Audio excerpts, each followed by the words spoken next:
एक निजी जाति पर दिए गए बयान से जदयू ने किया किनारा। प्रभारी मंत्री अशोक चौधरी के बयान को नीतीश कुमार के करीबी ग्रामीण विकास मंत्री श्रवण कुमार ने बताया निजी बयान। जदयू पार्टी का इस बयान से कोई लेना देना नहीं। जहानाबाद में कार्यकर्ताओं से मिलने के बाद मंत्री ने पत्रकारों को संबोधित करते हुए कहा कि प्रभारी मंत्री अशोक चौधरी द्वारा दिया गया बयान एक निजी बयान है, इससे जदयू पार्टी का कोई लेना देना नहीं है और पार्टी इस बयान को सही नहीं मानती। ग्रामीण कार्य मंत्री श्रवण कुमार जहानाबाद में कार्यक्रम के दौरान पहुंचे थे एवं कार्यकर्ताओं से मिलने के बाद पत्रकारों को संबोधित करते हुए उक्त बातें कही। वहीं उन्होंने महागठबंधन पर भी निशाना साधते हुए कहा कि जहां जहां महागठबंधन की सरकार है वहां जातीय जनगणना क्यों नहीं करा लेती महागठबंधन।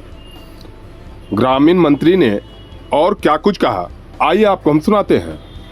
और लालू जी हैं, ये जो महागठबंधन के जो नेता हैं, ये सिर्फ अखबार में मीडिया में बोलते हैं। उनको अगर चिंता होती कि जिस तरह से बिहार में कराया गया उस तरह से जहाँ जहाँ महागठबंधन की सरकारें हैं उन सरकारों में तो पहले इनको करा लेने के लिए इनको सोचना चाहिए, करना चाहिए, उनको सलाह देना चाहिए। तो ये सिर्फ अखबार में राजनीति करना चाह रहे हैं और काम इनके लिए इनके गरीबों के प्रति कोई सोच इनका नहीं है। आपके प्रभारी मंत्री का एक बयान तो जहानाबाद में चर्चा है, वो तो कब का है, खत्म हो गया मामला। अब किस संदर्भ में बोले, किस परिस्थिति में बोले होंगे वो तो आप लोग ज़्यादा जानते होंगे, लेकिन उनका निजी बयान हो सकता है। हम लोग इसको पार्टी के तरफ से वो बयान नहीं मानते हैं और न सरकार के तरफ से वो बयान मानते हैं। आज ग्रामीण विकास विभाग की योजनाओं की समीक्षा जहानाबाद ज़िले में करेंगे। जो हमारी योजनाएं चल रही है उसकी क्या प्रगति है, कहाँ कमी है, क्या क्या और करना चाहिए, इस संदर्भ में आज अधिकारियों से बातचीत करेंगे और जहां आवश्यकता होगी वहां दिशा निर्देश देंगे। ग्रामीण विकास की महत्वपूर्ण योजना है, गांव और गांव के गरीबों से जुड़ा हुआ है। प्रधानमंत्री आवास योजना है, मुख्यमंत्री आवास योजना ग्रामीण है, यहाँ पर मनरेगा की हमारी योजनाएं हैं और उसके साथ साथ लोहिया स्वच्छ अभियान है। जीविका के माध्यम से भी हम काम कर रहे हैं और जल जीवन हरियाली योजना का भी हम समीक्षा करेंगे और इस संदर्भ में वहाँ पर जो बातें सामने आएगी उसमें दिशा निर्देश देकर उनका हल निकालने का प्रयास किया जाएगा।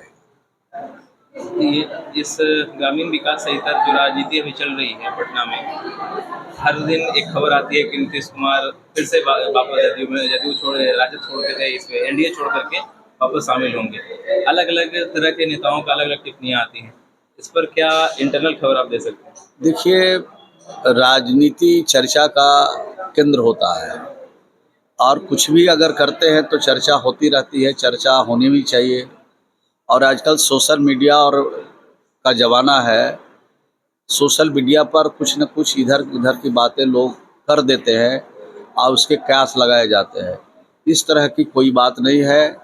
हम लोग एनडीए में हैं, एनडीए के साथ काम कर रहे हैं, एनडीए के साथ आगे भी काम करेंगे और पूरी मुस्तैदी के साथ हम लोग काम करेंगे और कर रहे हैं।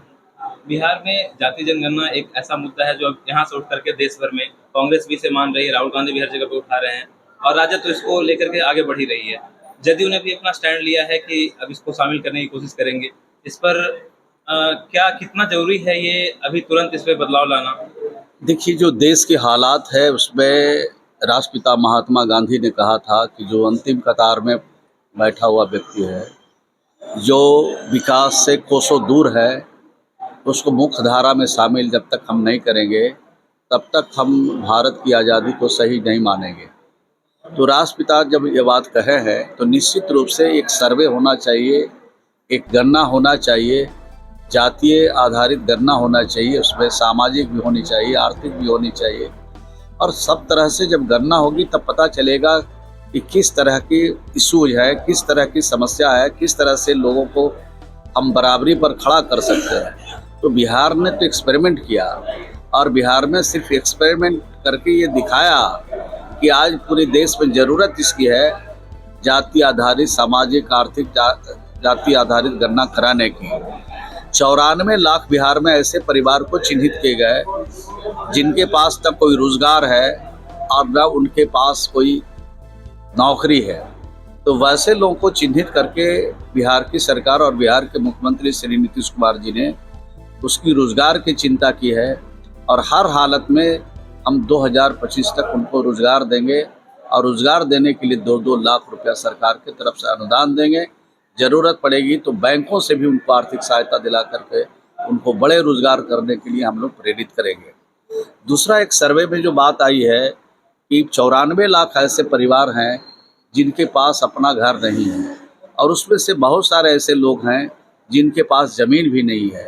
कोई रोड के किनारे बसा है, कोई तालाब के किनारे बसा है, कोई अलंग पर बसा है। तो ऐसे लोगों को भी चिन्हित करने का काम किया गया है और उनको पक्का मकान, उनका अपना घर हो, इसके लिए भी सरकार ने योजना बनाई है और उस योजना पर भी काम हो रहा है और आने वाले दिनों में हर व्यक्ति को रोटी, कपड़ा, मकान मिल जाए, इसकी पूरी कोशिश बिहार की सरकार और बिहार के मुख्यमंत्री कर रहे हैं।